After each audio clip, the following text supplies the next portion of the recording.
Hi, this is Dan LL. In the week ending February, starting March this year 2019, I was in the Netherlands. I did travel by car. This is me right here in this picture. This is the car I did use. It's a Jeep Renegade from 2015. Some would say it's not particularly stylish, but it has trendy features and a great interior. It is meant to be a nostalgic car for Jeep. It is a multi-jet longitude version that works on diesel with an engine capacity of 1.6 liters. 16 valves. It is a front-wheel drive vehicle with manual transmission having up to 6 gears. The picture on screen was taken in Rotterdam city. My journey in this series of videos starts not from Rotterdam, where I had been and where I had lived in the past, but from Delft city, 20 minutes away, where I had visited a friend and happened to be on my departure date.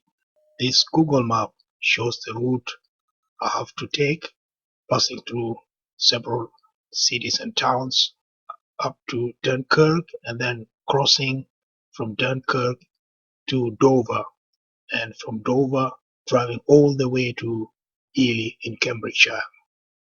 In the past, I did use this route twice without any incident, the last time being in December 2016. Will it be the same this time around? Today, watch and find out. The picture on screen was one I snapped before departure from Dover to Dunkirk a few days ago. It was from inside the ferry. My journey here will be the opposite way, and before I go on to the journey, let me just show you a few things. This is the inside of the ferry. There are 2 or 3 floors with seats or lounges where you could sit and lie down to rest. There are also a handful of restaurants. This one is one of them, I believe. And this here is an open section of the deck where smokers usually hang about. For those who have never before traveled to Europe by car and wish to do so, there are a few things that I wish to mention. First is the use of headlamp adapters or converters. You could order these adapters online before traveling, but if you haven't done so, no worries, you'd find them in the ferry shop. You would also need a GB sticker. Some people don't think it's really that important, but it is. It is, because other drivers in Europe would be considerate of you and drive carefully when near you. But most importantly, you would need an insurance cover. There is a breakdown cover for travel through Europe that should cost you an average of 30 quid for that single trip. Now, before going on to the journey, I feel I'm obliged to say something about Delft City, where I started. Delft is about an hour from Amsterdam, which lies to the north. It is perhaps well known today for its technical university. In this picture, you see part of the university complex. Left in the picture, you see part of the administrative building in the background, while to the right, what looks like the biblical Noah's Ark is the university auditorium for lectures and perhaps gatherings. Facing the auditorium is the iconic university library, which is close to where the bicycles are. What you see here is the backside, where the entrance is also located. But this one here is the front side. It's the street view. I did visit this library a few times in the past. It's one of those great libraries I've been to in that country. While I was a student in Rotterdam, or later on, just for some research.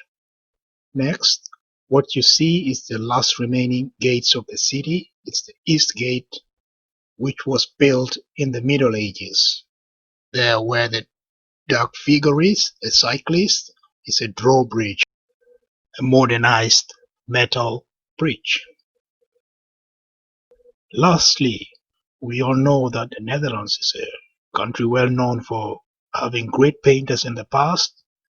Well, Delft has its own, that's Jan Vermeer. This is a self-portrait of Jan Vermeer, whose official name was Johannes Vermeer. He was born in Delft city in 1632, where he also died in 1675. The era in which he did his paintings is known as the Baroque Dutch Golden Age. It was a time of greatness in almost all walks of life, for example, in science, trade, art, and the military. It was also the same period when the great Rembrandt van Rijn did his paintings. Jan Vermeer was not well known during his time. It was in the 19th century that he became famous. What you see here is one of his paintings of the city of Delft during his time in the Middle Ages. Today, his paintings can be seen at the Maurits House in Den Haag or The Hague, and also at the Rijksmuseum in Amsterdam. Now let's get back to my journey to Dunkirk. The journey started from Delft at about noontime CET time. CET, that's Central European time.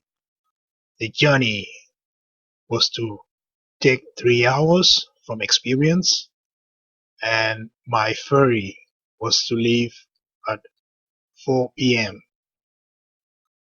Arrival time in the UK would be 2 hours after 4, which is 18 hours CET or 17 hours GMT. These here are the coordinates I did receive with my electronic reservation confirmation letter. It is for the ferry terminal at Dunkirk. The place, as best as I can pronounce it, it's called Loon Plage. The journey starts in the following footage. Yeah, I was adjusting it wouldn't accept the street, but I did this one, it worked. Yeah, I did. The navigation, like last time. Okay. Yeah.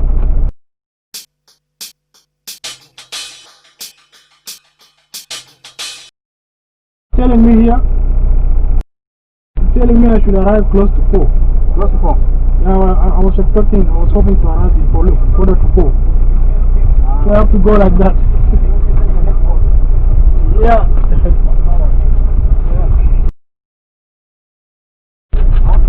Thank you. See you.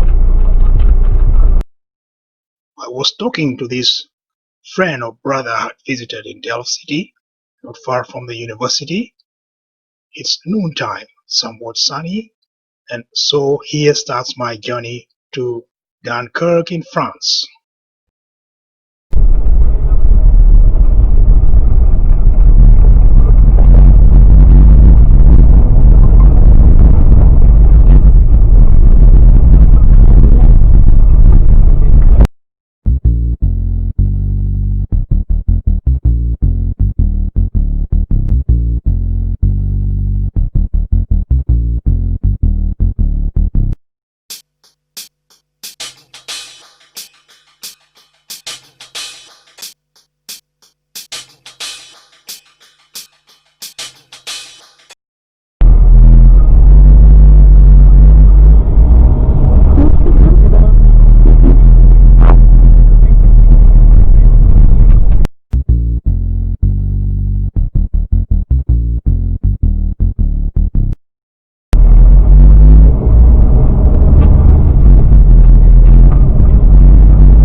footage on leaving Delft city ends here. I didn't have enough recording material, so I lost most of my recorded journey through the Netherlands and Belgium. The next video will start somewhere in France on the border with Belgium. Before jumping to that video, I also feel obligated to say something about Rotterdam city, which I had visited. Here was where I did earn my first degree. There have been changes from when I used to live there. What you see is a picture of a section of the city taken from the Euromast Tower. This is one of the harbors in Rotterdam city. As it is called over there, what you see in this picture is one of the many harbors on the River Maas or New Maas in Rotterdam city. And on both sides of the river are tall buildings, perhaps businesses. In this picture, taken at about the same time as the previous one, from the Euromast, about 185 meters above ground level, you see a ship docked at a harbor. I'll show you a few more interesting pictures before going back to the journey. Here you have a river taxi boat. These are old sailboats, more of them. This one here is the Euromast, and that section, boat-like section in the middle, is where a restaurant is and where I had stood to take the previous pictures.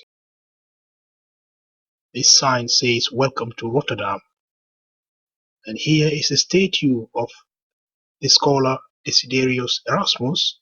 He was known as the greatest scholar of the Northern Renaissance. He was born in Rotterdam in the Middle Ages, but he lived elsewhere in Europe, for example, at Oxford in England, where he taught for a while, in Leuven, Belgium, in Paris, and in Switzerland, where he died. The time he lived was during the great reformations in the church started by Martin Luther. This here is one of the landmark buildings in Rotterdam, next to the Black train station. Here is a Ferris wheel at the Black station, and it's one of the latest architectural or amusement additions to the city. It wasn't there when I used to live there. This one here is the newly built bucket hall, which is spacious on the inside like an aeroplane hangar, and it has color drawings adorning its walls. Here's one of the commonest sights in the Netherlands: bicycles. Close to the station, this one is the Black station, and more bicycles elsewhere in the city. Here you have the metro, and then here is the Ahoy, a hall for events and concerts. This here is an emblem of Feyenoord football team, the biggest team in the city. It won the UEFA Cup twice in the past. This is one of the streets in the city where a visitor could go for a drink. There are also a variety of great restaurants in the city. This is another landmark structure, the new Rotterdam Central Station or Central Station, completed in early 2014. Here is the Holland Casino building not far from the Central Station. With this picture, I hereby end the quick tour of Rotterdam City. Now let's go back to my journey. After 3 hours driving through the Netherlands and Belgium, the cars came to a standstill on the highway in Belgium leading to France. By then I was about 35 or 40 minutes from my destination, I would remain on this highway section for about 2 hours. This was a picture I took after 2 hours of traffic standstill on this highway, A16, or also known as the E40. It was a front view, while this one was the back view. Here you can imagine what I was going through, sitting there for about 2 hours.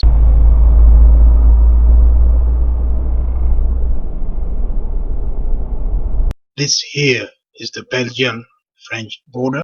The boat to the right, blue one, with Belgium on it, tells you you're entering Belgian territory.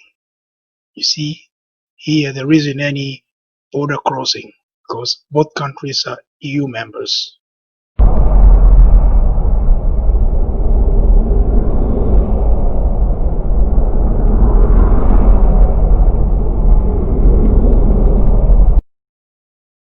For some time, this Mini was trailing behind me, and at that time I took the previous pictures.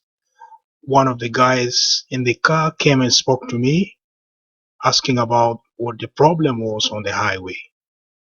I didn't know, and so he went ahead and inquired elsewhere and came back with the news that there was customs strike in France. That explains it all.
The waiting continued for a while before I saw the last of this Mini.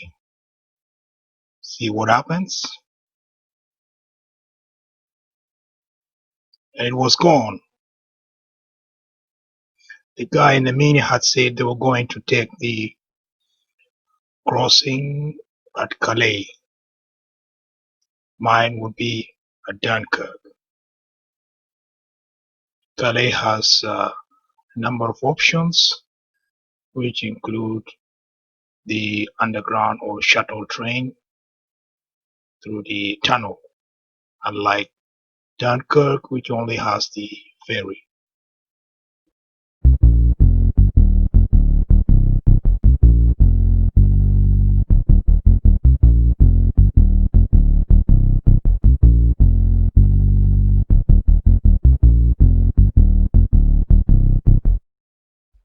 For a few minutes after that, this lorry or truck would be the next vehicle behind me.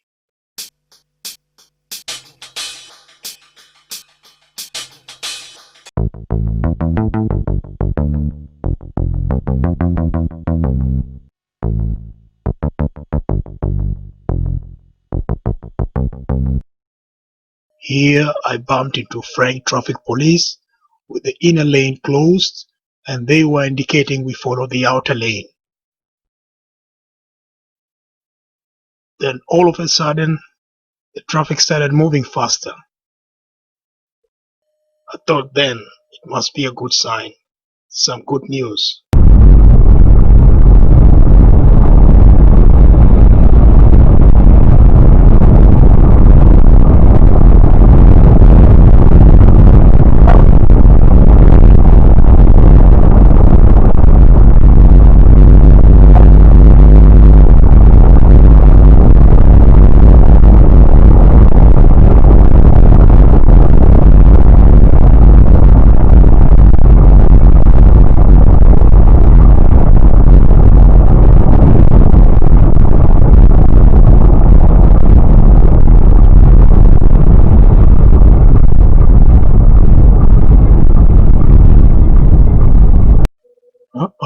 was happening again.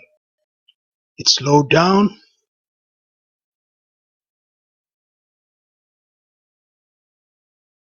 Then I noticed something. We were in fact exiting the highway. What a surprise.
Where we were going at that moment, I had no idea.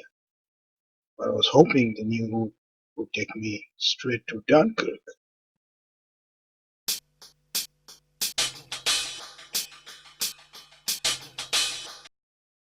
Go round the roundabout, then take the motorway.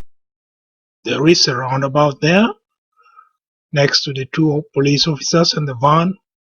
The navigator was telling me to go around it and get back onto the highway. He was obviously confused.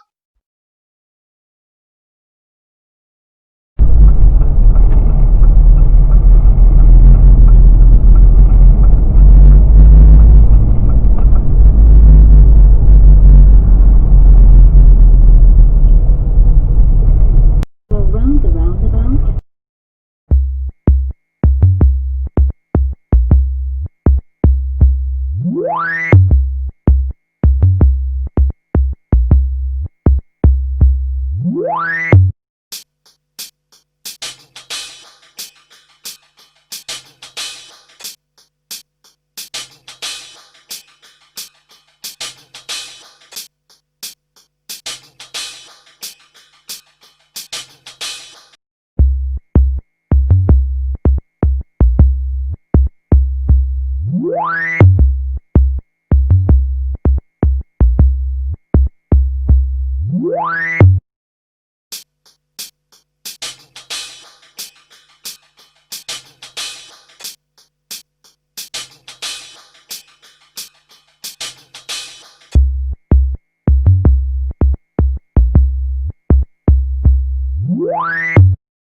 The traffic kept going on at a slow pace, edging towards who knows where.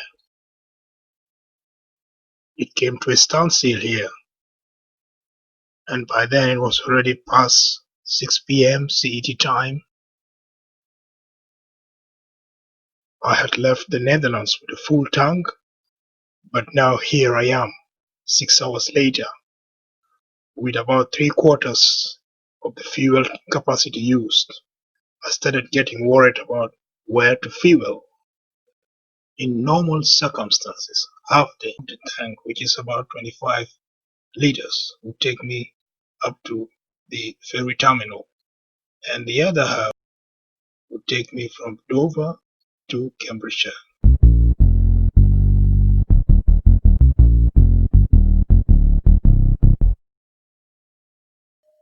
And then we came upon a second roundabout, and it was here that I learned about the fate of the journey and where I should go. I am going to Dunkirk. Dunkirk? Yeah. You go to Belgium, okay? That And you side? yes. the next one, you go to Belgium and then you can go to Dunkirk, okay? Okay.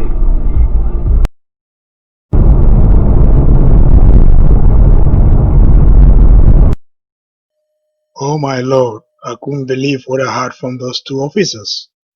They were telling me to go back into Belgium and drive from there to Dunkirk using another route. I've never done that before. How in the hell was I gonna do it?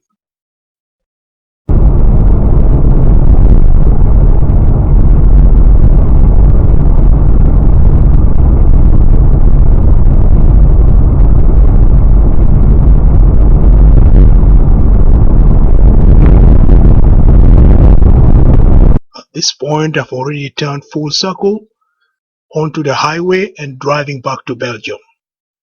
Unbelievable. The next thing that came to my mind was stopping somewhere and asking someone.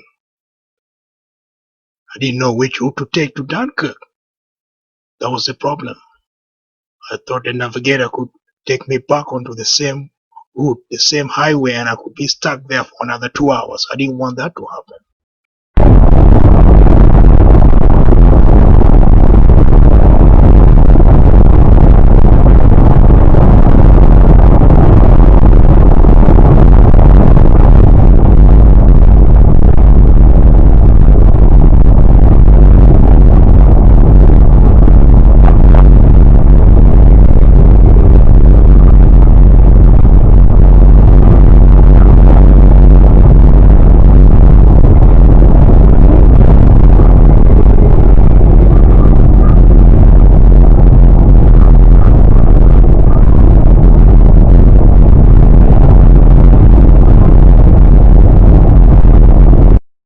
Look at all those lorries. Some, if not all, are going to be sent back to Belgium.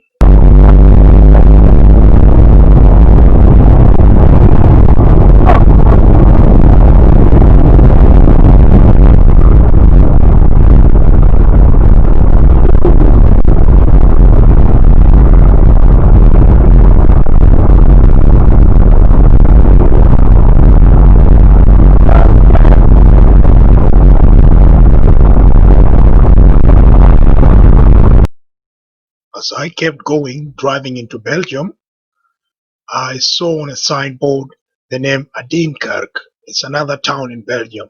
And suddenly it occurred to me that the police officers might have heard, they might have thought I was going to Dunkerque. Then I was like, oh, then I should be going back. But I needed to ask someone to be sure.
Then somewhere on a section of this highway with a crossing, I saw a police officer standing.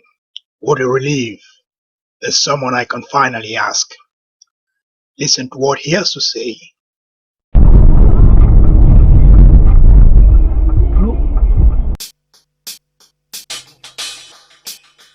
Sorry.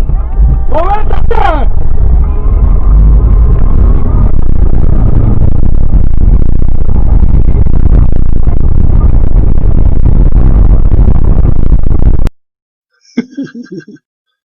Was he panicking? Come on, man. What a rude, unhelpful officer. He dares call himself a public servant. It's not a normal day, the roads are closed. He should expect confused motorists. Of course, No one would stop in the middle of such a road under normal circumstances. There is a situation, you should work with people, help people, whether he believes in heaven or hell. I'm a visitor. I'm driving a foreign car. Brexit, is that what it's all about? With the UK expected to be out of the EU in 3 weeks' time, a UK number plate and a Brexit strike. Oh Lord, what a bad combination. His colleagues are helpful elsewhere, but here he is, so rude. What a shame.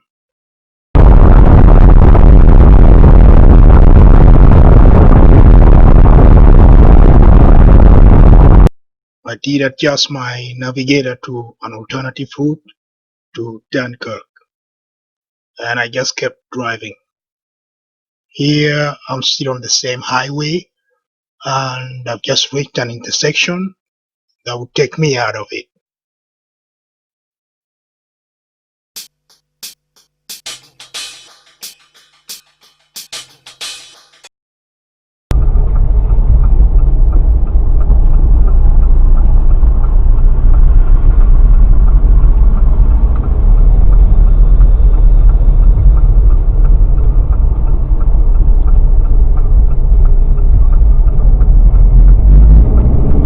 Look, a helpful officer, I think.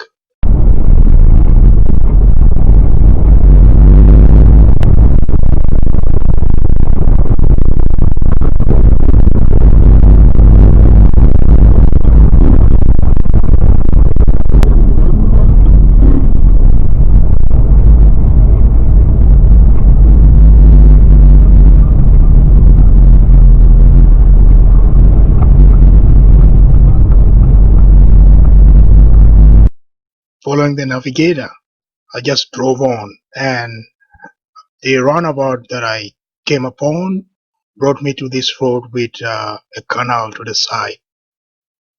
And somewhere I saw a fuel station. What a relief. At that point, the car had just about a quarter of its fuel capacity, and most importantly, I could ask someone at last about the route to Dunkirk. I could also use the loo. I've been driving since about 12 p.m. The time on the screen is now 6:31 p.m. Can you imagine that? Not visiting a toilet in such a long time.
Ten minutes later, I have a full tank, an empty bladder, and I'm armed with information about the route to Dunkirk. I thought I had re-entered French territory, but inside I found a group of people speaking Flemish, which is understandable by anyone who speaks Dutch. The attendant at the counter told me to follow that route I had used, which would lead me straight on to Dunkirk.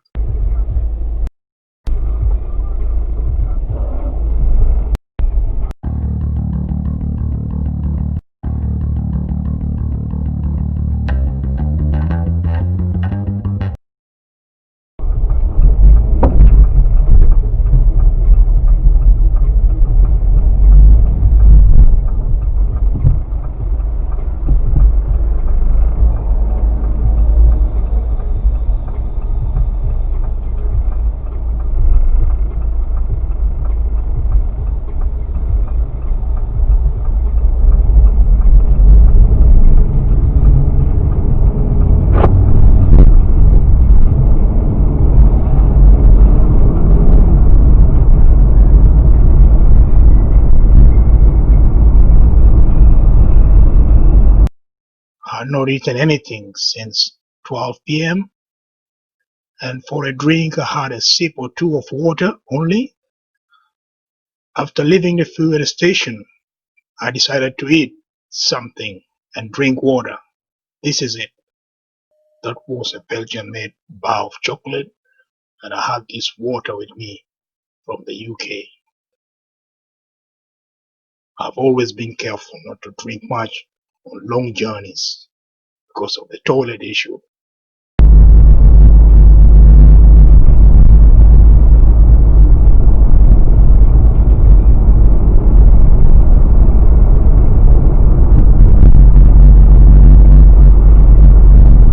Will I reach my destination, the Dunkirk ferry terminal, without any problems?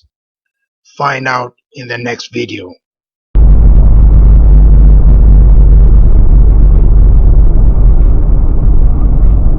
Cross the roundabout, first exit. Enjoy the rest of the route, which I would use to re-enter French territory. If you are to travel between the UK and Europe, you're unlikely to use this one because it's slower than the highway.